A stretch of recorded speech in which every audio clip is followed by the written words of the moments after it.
el invernadero conversamos mientras nuestras plantas crecen. Hablamos con amigos sobre sus saberes, sus pasiones y su servicio. Hacemos visible lo invisible a través de las palabras. Nos preguntamos quiénes somos y por qué estamos aquí y ahora, haciendo esta experiencia de aprendizaje en estas coordenadas cósmicas. Buscamos activar nuestra conciencia, no desde la mística ni desde la magia, sino desde la espiritualidad práctica, desde el hacer con intención. Hablamos de lo ancestral, de lo actual y de eso que siempre está y une los tiempos. Somos compañeros de escuela, compartiendo sus apuntes. Bienvenidos a este podcast, un espacio de aprendizaje desde Capilla del Monte y para el mundo.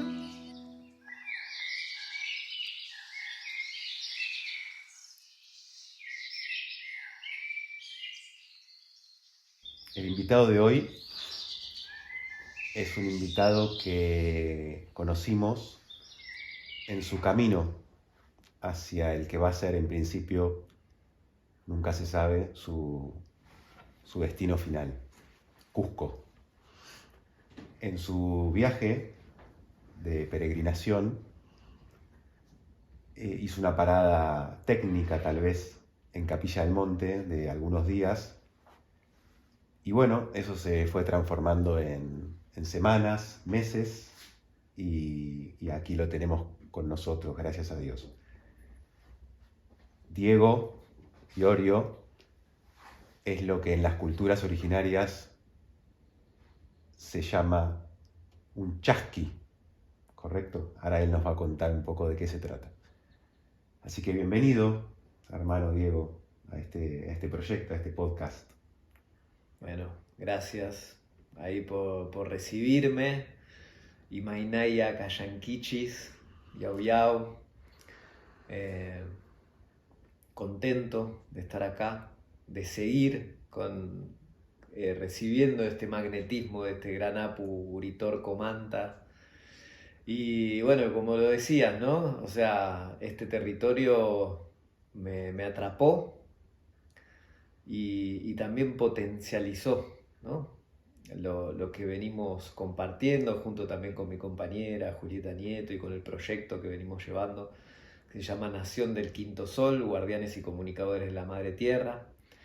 Y bueno, fue un espacio donde se generó algo muy bonito, una resonancia, y donde realmente pudimos encontrar esos momentos para compartir el mensaje que vengo llevando y venimos llevando. ¿Sí? Precioso, precioso. Cada invitado nos cuenta cómo le gusta tomar su mate. Ajá. Y entonces preparamos en base a esos ingredientes, a esas hierbas que le gusta para mezclar con la yerba mate.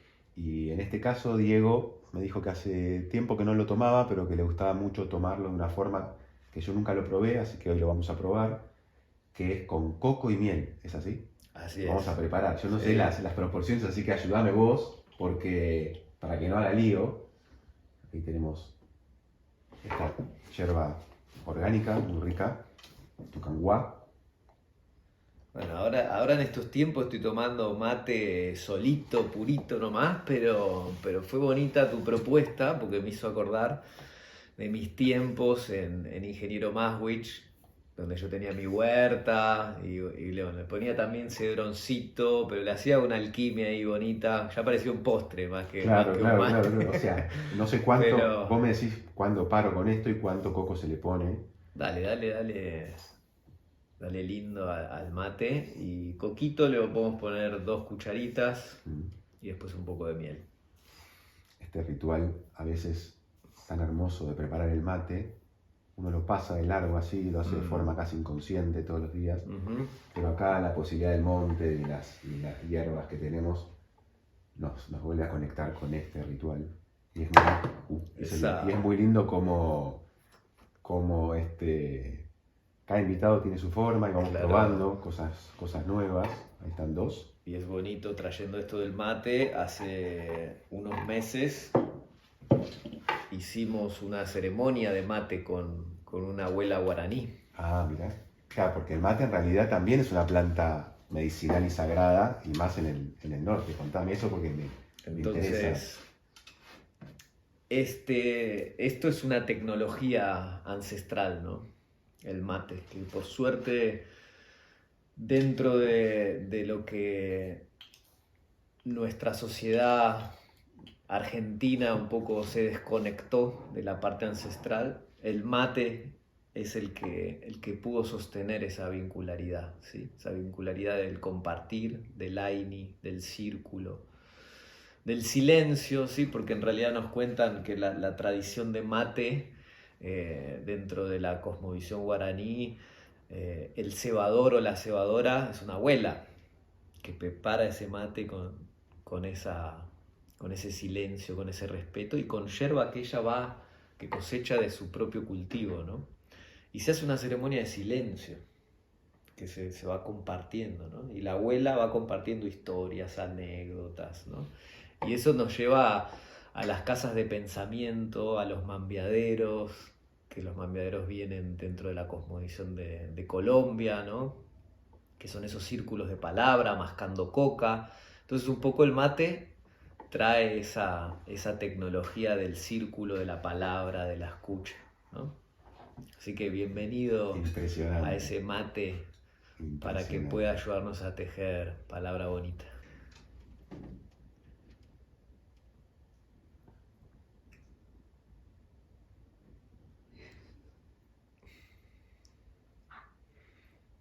¿Y dónde salió esto de tomar mate con coco? ¿Cómo nació?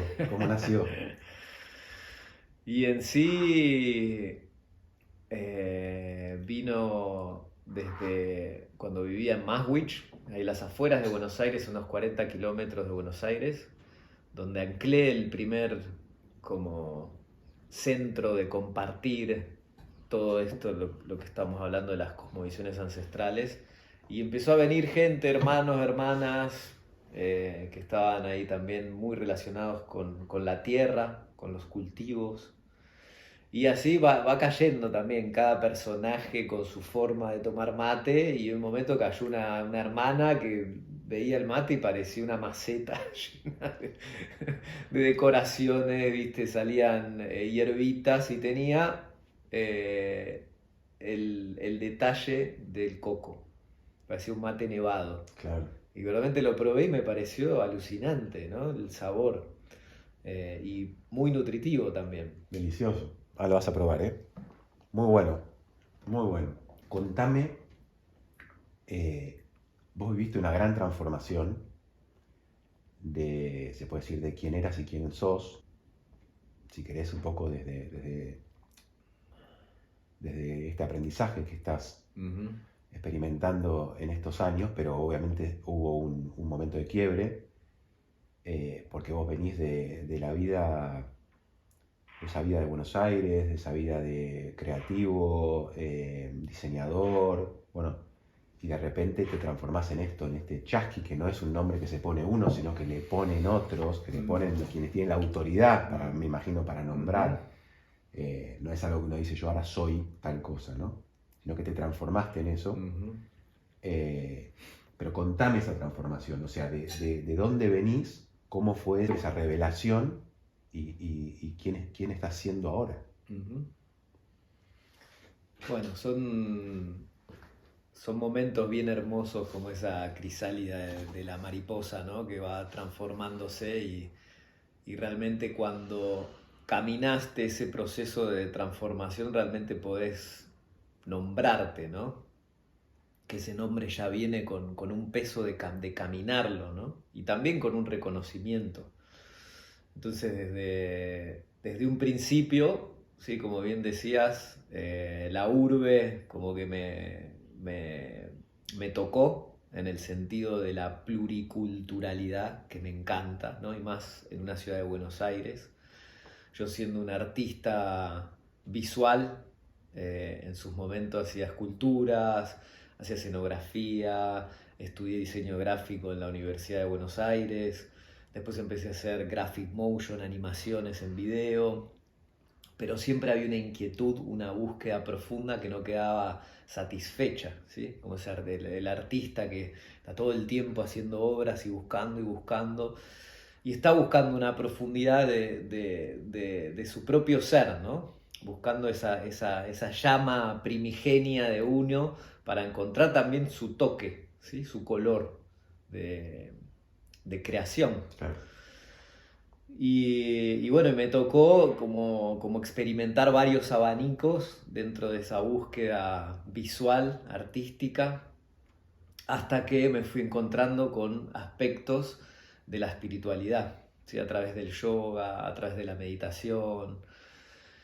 Y tuve una revelación, por así decirlo, en un viaje a Brasil, donde encuentro a un primer abuelo, ahí cerquita de Río de Janeiro, en São Tomé das Letras, donde, bueno, es una historia muy larga, muy hermosa para ser relatada hasta en un documental, donde realmente yo ahí tengo mi transformación, donde voy como cualquier argentino a buscar la locura de Río de Janeiro, el descontrol, pero en un momento se me da vuelta esa búsqueda, ¿sí? de inconsciencia, de satisfacción de mis deseos, porque uno va a buscar el descontrol, Sí, ¿no? sí. Y aparece a través de un artesano relatos de un abuelo que vive en la montaña, relatos de gente buscándose en sus caminos de autorrealización, ¿no? Y siento un magnetismo con lo que me contaba este personaje y termino yendo a la montaña, yendo a este lugar a encontrar a este abuelo. Y bueno, y mágicamente lo encuentro y sucede algo increíble porque a través de la palabra, así como estamos hablando nosotros, no a través de experiencias con plantas alucinógenas, sino desde la palabra y desde esa fuerza de un abuelo de poder energéticamente hacer tu cambio de anclaje, ¿no? De percepción, se me abrió la conciencia, ¿sí? Y me vi en lo que podría ser hoy mi servicio hacia la comunidad, ¿sí? Que es esto que mencionabas, el chasqui, el mensajero, ¿no? Entonces a través de ese despertar fue, bueno, cómo incluir todo este don de comunicador audiovisual, de artista, al espíritu, ¿sí? Es un poco mi desafío en ese momento de cómo hacer ese balance, ¿no? Cómo integrar. Y en ese momento dejé todo, largué todos mis trabajos y conseguí una cámara y salí a viajar, a peregrinar. Y viajé 2 años, desde Argentina hasta Colombia. Fue como mi gran primer peregrinaje por el Abya Yala, ¿sí? La mal llamada América, y donde me fui encontrando con estos abuelos, ¿sí? Porque mi intención era, bueno, quiero encontrarme con estos abuelos y abuelas sabias que guardan este oro espiritual y que me compartan lo que tienen para compartir, ¿no? Entonces ellos ya al verme, ya me fueron reconociendo como este mensajero, este chasqui, ¿sí? Donde yo durante muchos años no me sentía nombrarme como un chasqui, pero sí realmente hace poquitos años fue como que se ancló esa energía, ¿no? Y también he recibido el nombre a través de un aire, una comunidad como Awakniawi, que Awakniawi en runa simi significa los ojos que tejen o el que teje la visión, ¿no? Entonces es un poco a través del audiovisual que estoy compartiendo estos mensajes, como un mensajero moderno, un chasqui moderno, por así decirlo, ¿no? Pero ya es una responsabilidad casi irrenunciable, ¿no? Y sí, no hay vuelta atrás, no hay vuelta atrás, la verdad. Cuando uno realmente empieza a entender la profundidad de estos mensajes y que es un oro espiritual, ¿no? Más allá de los personajes que poseen estos mensajes, es un oro espiritual, un polen que va viajando en el tiempo. ¿Sí? Sobre todo en esta época que se habla de los 500 años de luz, en donde los mismos abuelos que cuentan con esa información deciden abrirla para que no se pierda y se conozca y se transmita, habiéndola cuidado, como ustedes cuentan, tantos años, de una forma un poco hermética, esta nueva decisión de decir, esto ahora se tiene que conocer. Sí, según el ojo largo del tiempo de los abuelos, que estamos hablando de miles y miles de años, ¿no? Todo el tiempo va en una espiral, ¿no? Es cíclico. Entonces estamos hablando de un Pachacuti de luz que estamos entrando. Según la cuenta dice 1992, entra un nuevo espiral de 500 años. Venimos de un Pachacuti de 500 años de oscuridad, ¿no? Donde toda esa información estaba muy custodiada y guardianada, mismo hasta con la vida tuvieron que cuidar este polen, ¿no? Que también venía de otro tiempo, venía de un 500 años de luz, ¿sí? Pero después entró en unos 500 años de oscuridad, donde eso fue acechado, fueron a cazar a ese polen, que ese polen es la conciencia misma, ¿sí? Es el buen vivir, es lo que se dice el summa causa, son las leyes del origen, ¿sí? Que algunos pueblos dicen así, como en la Sierra Nevada de Santa Marta en Colombia, la ley de origen, ese polen de vida que nos alinea a nosotros en el buen vivir, en el cómo compartir amenamente un mate, por ejemplo, Claro, ¿no? claro. Y estar en esta conciencia de Aini y de reciprocidad. Entonces, en este Pachacuti de luz que arranca en 1992, Pacha, espacio-tiempo, Kuti, lo que retorna, lo que vuelve. Kuti en Runasimi es lo que se da vuelta. Entonces, ¿qué se da vuelta? Lo que estaba en sombra, en oscuridad, cómo damos vuelta a la tierra, ¿no? En Runasimi también el dar vuelta a la tierra para preparar un espacio para sembrar es hacer un kuti de la tierra, es un pachacuti. Entonces, en estos tiempos, todos estamos haciendo un kuti, ¿sí? De lo más chiquito, más allá de que no estemos en un camino espiritual, todo se está dando vuelta. En lo simbólico. En lo simbólico y en lo real. Y en lo más concreto de la materia. Y muchos estamos sintiendo un llamado profundo al poder alinear nuestros dones, ¿sí? a lo que venimos a hacer, a Gaia, ¿no? Aquí en Gaia, en esta gran casa, ¿sí? Que es realmente descubrir nuestros dones. A muchos nos cuesta tiempo, primero descubrir cuál es nuestro don, claro, y después alinearlo, claro, ¿no? a una misión concreta, ¿sí? Claro. Vos tenés realizado varios documentales Uh-huh. en relación a todo esto. Contame un poco cómo fue el inicio me imagino que en un principio, cómo te reciben en los pueblos con esta idea del miedo, del rechazo, del cuidado de lo propio, del abrir o no las puertas y la información a alguien que viene de afuera, en tu caso un rubio de ojos celestes, que viene de Buenos Aires en principio, hablando de una manera, vistiéndose de una manera. ¿Cómo fue ese proceso de ir rompiendo esos miedos, esas barreras, o esto que vos dijiste, en qué momento te reconocen cómo?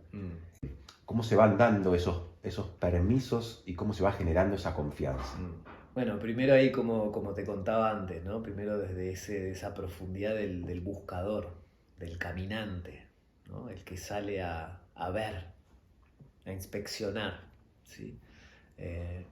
Un poco siento que fue esa claridad del camino se dio a través de esta apertura con este abuelo en Brasil, ¿sí? Porque era claro el por dónde. ¿A él nunca lo pudiste documentar? No, eso es un pendiente muy grande que quiero volver a verlo, porque estamos hablando en 2007, claro, donde tuve yo ese primer... esa primera apertura, ¿no? De realmente ver un camino. claro. Y esa apertura como que afiló esa flecha, ¿sí? Un poco la dirección. Entonces salí a caminar en esa dirección, con un rezo claro. Era, quiero encontrar a estos abuelos, a estos sabedores, a estas abuelas guardianas de saberes, que compartan desde su corazón. Claro. Y que realmente lo estén manifestando en la acción, ¿sí? Entonces mi rezo era como muy claro, mi intención lanzada al universo era específica y fue apareciendo, Claro. ¿no? Cuando tenemos claridad, propósito, lanzamos la intención, es como una semilla Sí, sí, al se empieza a universo, plasmar, a ¿no? plasmar, a plasmar, a plasmar. Y el Pachacamac, ahí el gran multiverso, respondió, porque es abundante, está Claro, fértil, sí. está pidiendo que lancemos semillas Claro. de propósitos. Y fueron apareciendo estos abuelos, ¿no?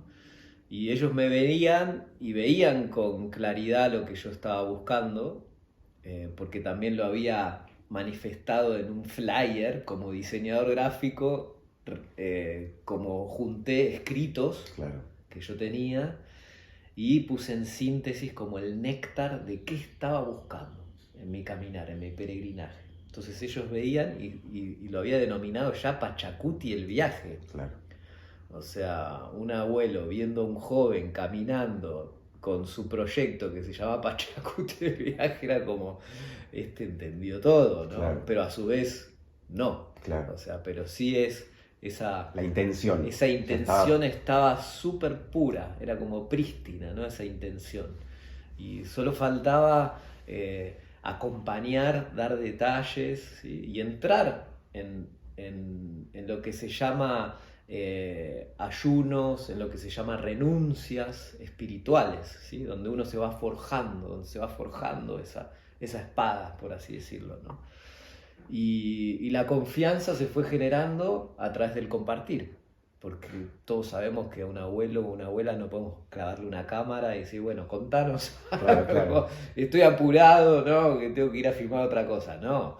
O sea, toca sentarse, compartir, ganar esa confianza. Y con algunos me tocó hasta convivir un mes más o menos y recién al último día, bueno, está bien, me vas a hacer una entrevista. Claro. Ahora sí, te conozco un poco más y puedo entregarte este conocimiento, ¿no? Entonces un poco así se fue dando y a través de eso fueron apareciendo muchas voces, muchos referentes, porque se fue abriendo esa energía. Claro. Y se fue notando mi compromiso con ese propósito de ser un chasqui, un mensajero, ¿sí? De juntar ese polen, ¿no? Era ese compromiso, bueno, juntemos ese polen, esa sabiduría, pero el compromiso para después hacer algo con eso, ¿no? Claro. Porque sabemos que hay mucha gente que está filmando. Claro, eso te iba a decir. Me imagino que estos espacios, estas culturas reciben permanentemente a fotógrafos, antropólogos, inclusive gente con grandes presupuestos. Me imagino empresas como National Geographic o todos estos que están dando vuelta al mundo buscando un poco esa información y deben, no digo estar bombardeados, pero deben recibir mucha gente o muchos pedidos de ir a ver lo que hacen un poco, ¿no?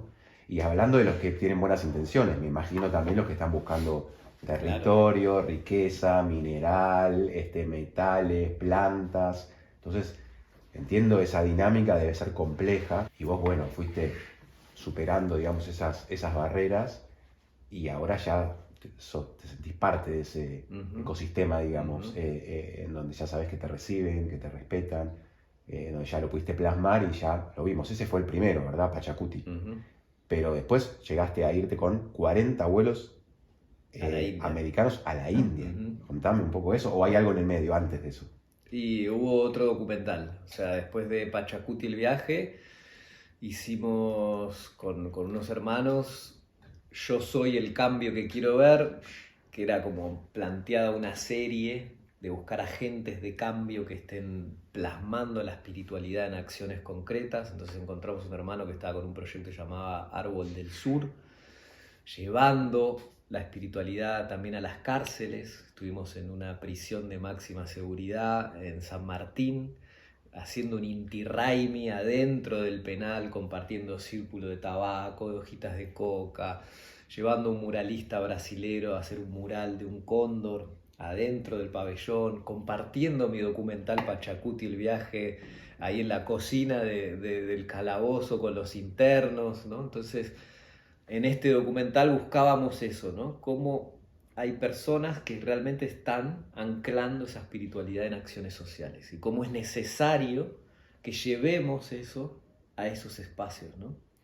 Y hicimos, este documental se llama El llamado del cóndor, donde se habla de esta parte de la acción social, donde también se cuenta el resurgir de pueblos ancestrales del territorio argentino, especialmente de la Patagonia, que fueron diezmados, ¿sí?, en la campaña del desierto, como son los tehuelches, mal llamados tehuelches, porque en realidad el nombre originario de los tehuelches son los Gununacuna, ¿sí? Entonces entrevistamos a un hermano Gununacuna, nos contó también sobre las fuerzas de los animales tutelares de territorios, como la ballena, el cóndor, los caballos, que hay registros antiguos de que existían caballos petizos en la Patagonia, y todo ese tejido entre estos animales, ¿no? Entonces, entre la alianza del cóndor, el caballo y las ballenas.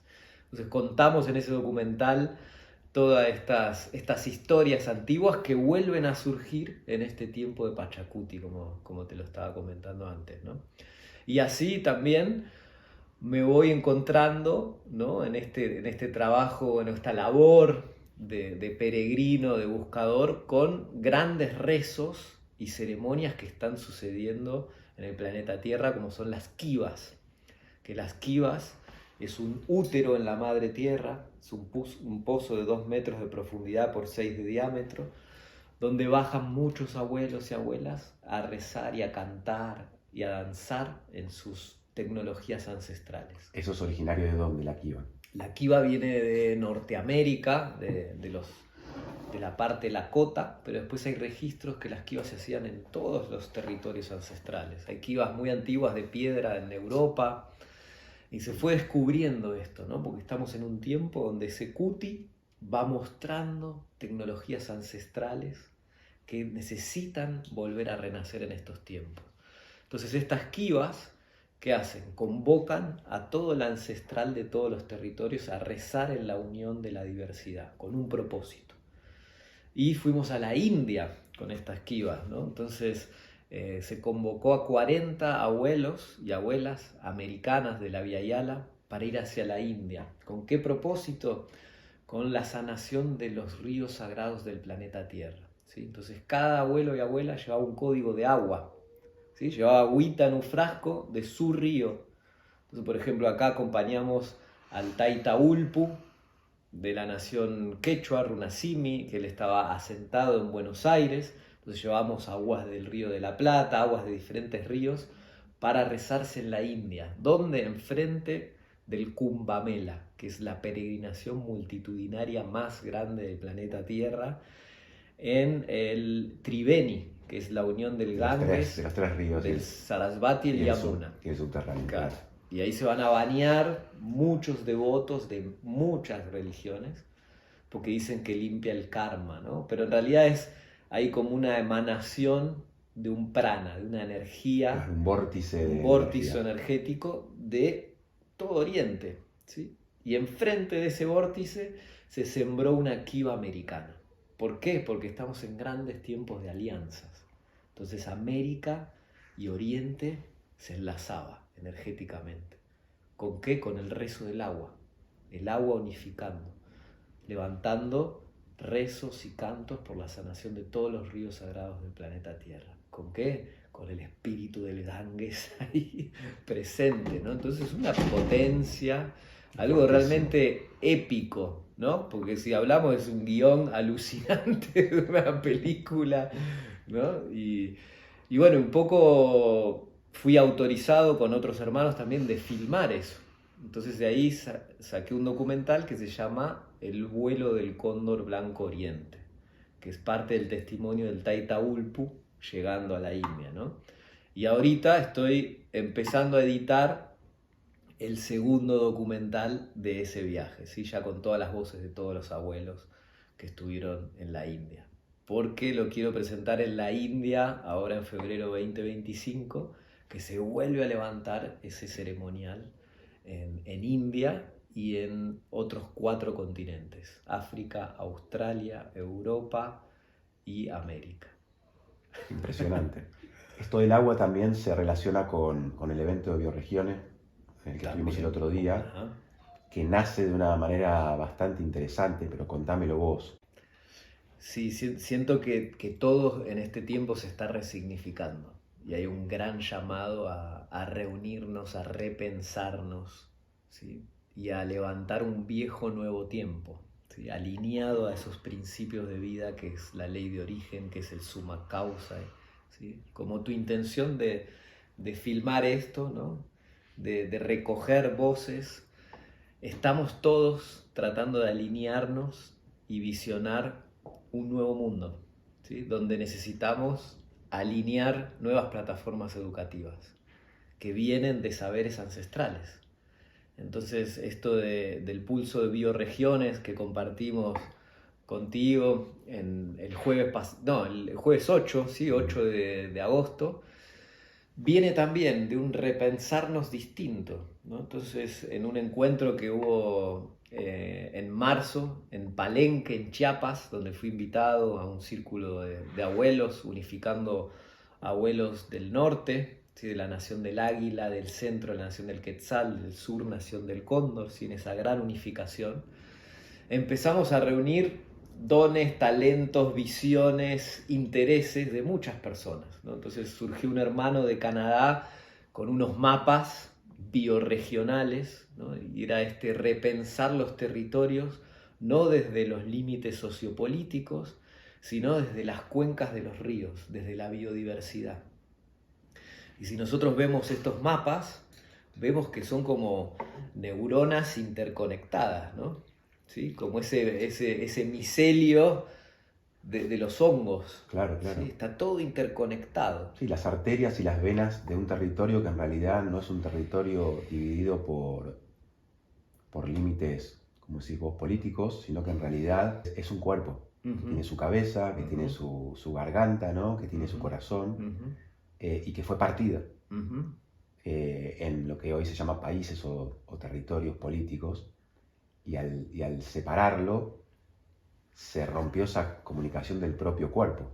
Siento que es primero salirnos de nuestra visión antropocéntrica, ¿sí? Y volver al círculo de la vida, que es el biocentrismo, ¿no? Claro. Donde si realmente nos corremos, el ser humano se corre del centro, empieza a ver el mapa de otra forma, ¿no?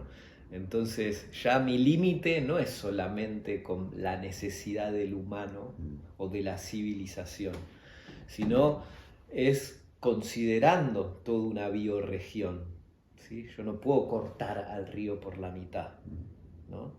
Energéticamente, o no puedo hacer como el gran corte físico que tiene la Vía Yala, la América, el canal de Panamá. Eso es un corte impresionante energético, ¿sí? Que los abuelos en lo que fue el gran ceremonial de la unión del águila, del cóndor y del quetzal se unificaron en Guatemala y en Panamá para que la energía de la Kundalini de la Tierra, que en su momento había despertado nuevamente desde el oriente para bajar a la América, se había bloqueado en el punto del corte de Panamá. ¿Por qué? Porque es un corte, ¿no? Es lo que dicen cuando se hacen los diques, por ejemplo. Estamos amarrando las venas de la madre tierra, ¿sí? Eso que produce bloqueos energéticos.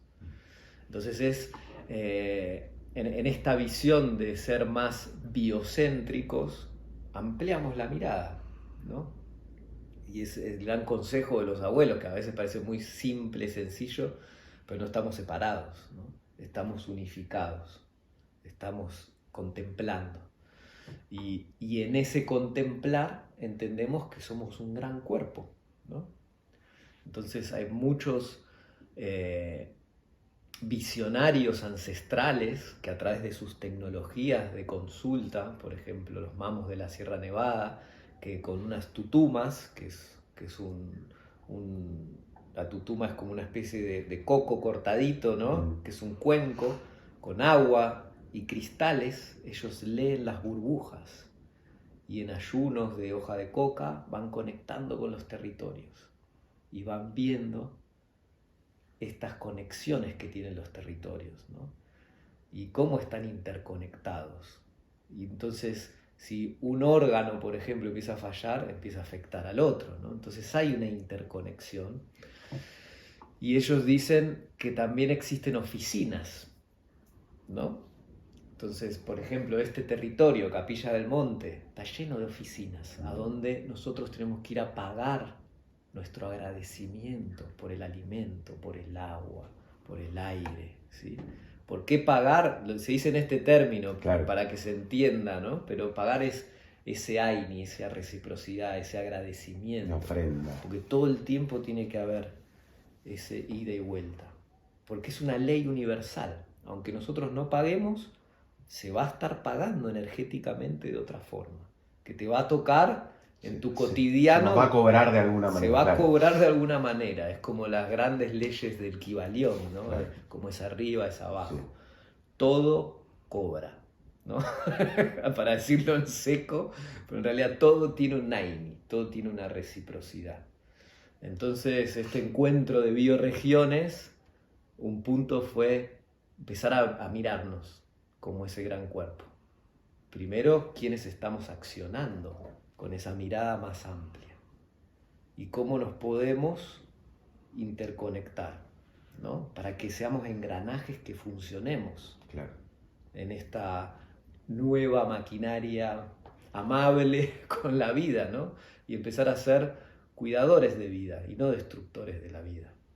Se había perdido, como me habías contado, que en esta reunión se encontraron o juntaron representantes que normalmente no tienen relación cotidiana entre ellos. Cada uno está como en su lugar, cuidando lo suyo.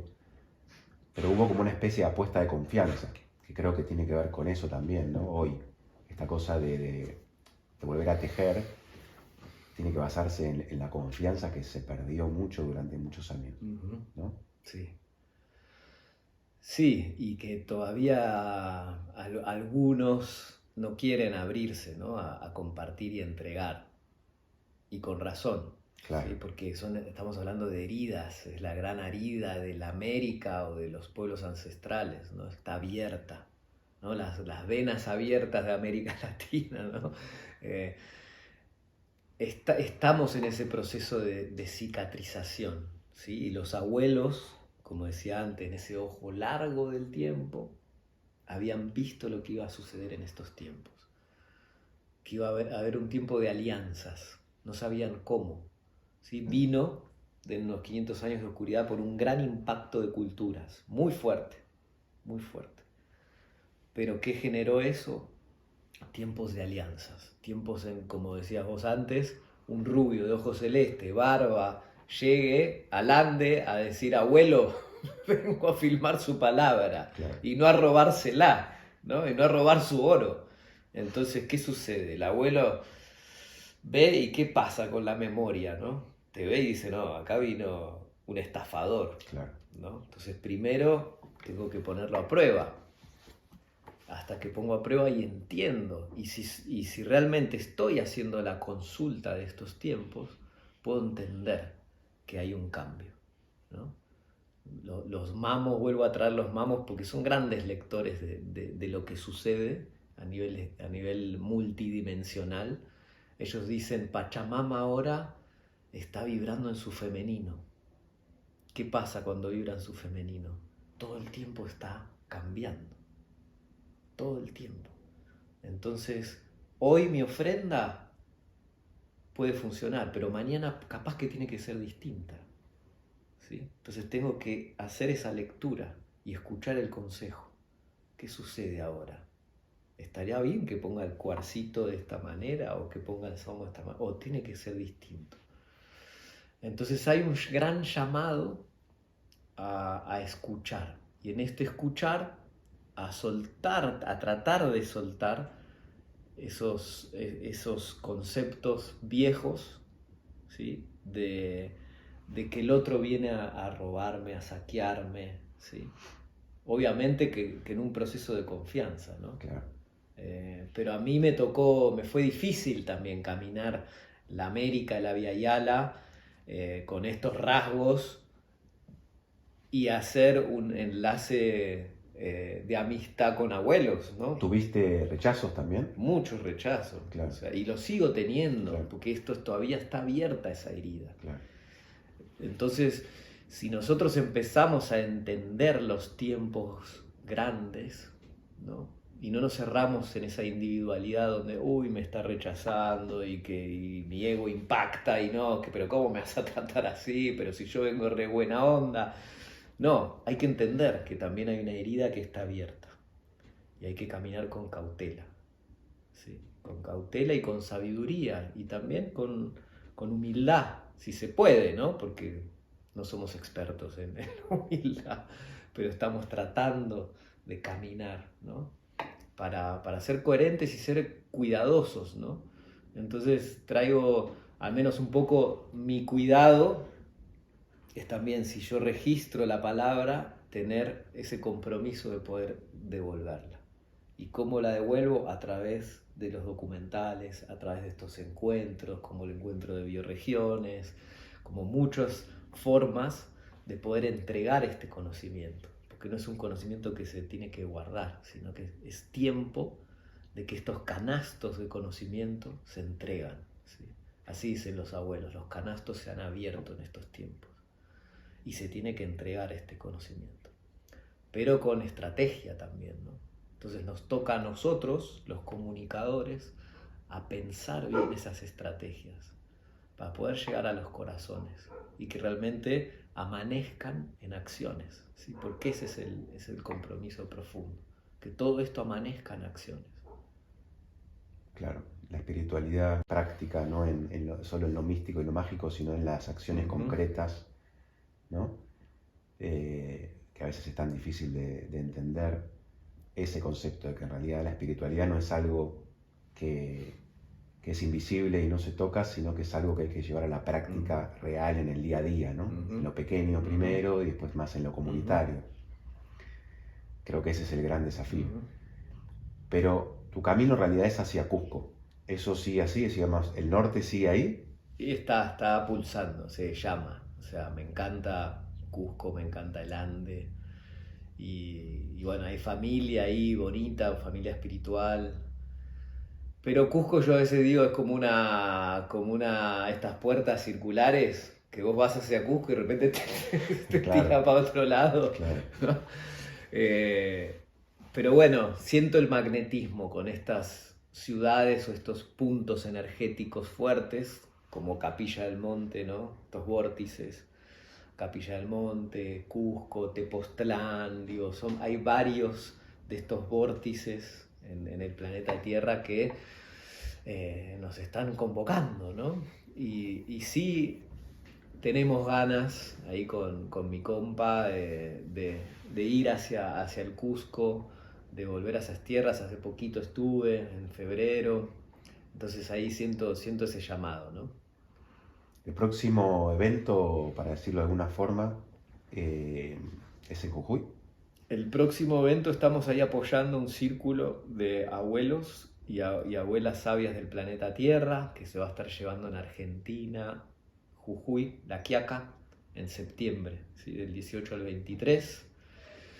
Y también es parte de estos rezos gigantescos que veníamos compartiendo, donde estos círculos se vienen caminando hace 16 años por diferentes países, donde hay bastones peregrinos que vienen cargando esta energía, estos rezos. Y este bastón, el año pasado que estuvo en Ecuador, se ha pedido a que llegue a Argentina, ¿sí? Y importante porque estamos en un momento político bastante complicado en Argentina y es súper sincrónico y perfecto que llegue un círculo de abuelos y abuelas a rezarse en este territorio, ¿no?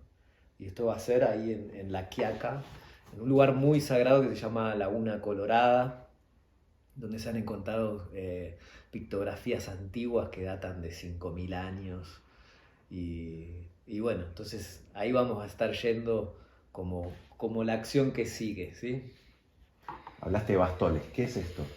Contanos un poco qué es eso que tienes ahí. Este es un nahuara, un bastoncito también, donde esta guara es parte de unas carreras espirituales que se llama el Huarachicu, que bueno, la sembró el Taitaulpu en Buenos Aires, donde se corren 70 kilómetros en postas y se va levantando el espiritual del territorio, lo ancestral, ¿no? Donde arranca en La Plata estas carreras, en el Museo de La Plata, donde se va a las bóvedas del Museo de La Plata, están todos los restos de los abuelos de la campaña del desierto, y con caracola, con pututu, saumo, se levanta ese espiritual, y salen todos los corredores chasquis, ¿sí? A correr estos 70 kilómetros en postas, ¿no? Y uno, después de unos años de estar comprometido con el AILIU, con la comunidad, se le entrega un nombre, ¿sí? Al chasqui, y se le entrega una pluma de cóndor, ¿no? Entonces, este chasqui puede tener su guara, su bastón, y un poco esta es mi guara de caminante, de peregrino, donde voy llevando este bastón por todos los territorios, y también se me van entregando plumas en diferentes lugares, ¿no? Entonces es un bastón que acompaña. Bueno, vos vas esas plumas, las vas agregando ahí. Me contaste que el otro día un gran hermano en común, Sí. Amado, el abuelo Antonio Ajá. Oxtel, que está en Yucatán, en México, te entrega esta pluma en México y te cuenta que en realidad esta pluma te la está entregando, pero es de la Patagonia. Totalmente. Esas cosas son impresionantes. Y sí, son tejidos energéticos que se van haciendo, ¿no? Por ejemplo, esta también me entregó ahí el abuelo. Este es un pájaro que es el toj, es el que vuela en los cenotes. Hermoso. Que es un pájaro hermoso. hermoso. Como brilla ahí. Sí, Sí, es impresionante, el azul. Sí, sí. Entonces un poco uno va unificando esos códigos, ¿sí? Esas fuerzas espirituales. Esta es una pluma de un cóndor, hay de águila, ¿no? Entonces se van unificando esas fuerzas espirituales de los territorios, ¿sí? Que va acompañando a uno en el camino, ¿no? Y un poco es este entretejido de ofrendas, ¿sí? Yo te voy compartiendo mi polen, vos me compartís tu polen, y vamos nutriendo creciendo ese juntos. gran tejido, ¿no? Claro. Que es impresionante, es hermoso. Claro. ¿no?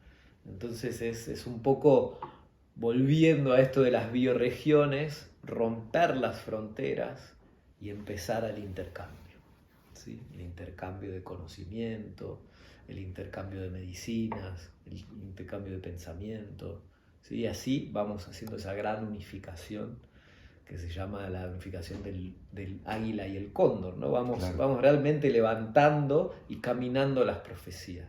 Que no es una utopía, porque en realidad es algo extremadamente profundo y realmente existe esa conexión en la no fisicalidad. Es absolutamente real desde la conexión de lo que no se ve. Esto está sucediendo, no es una cuestión de idea de locos y, como digo, utopías. Claro, claro que sí. O sea, depende de uno en qué riel se quiere colocar, ¿no? Qué camino quiere caminar. Porque es muy real, ¿sí? Es muy real y es hermoso lo que está sucediendo. Y realmente conectarnos con estos grandes rezos que suceden es poner al servicio un poco esa energía que fue otorgada a cada uno de nosotros para poder ayudar a reequilibrarnos, ¿sí? Y a reconectarnos con la existencia. Vos hablás siempre de los círculos y hasta haces el gesto del rezo y haces el gesto circular. Y ese círculo, que es algo tan básico y normal para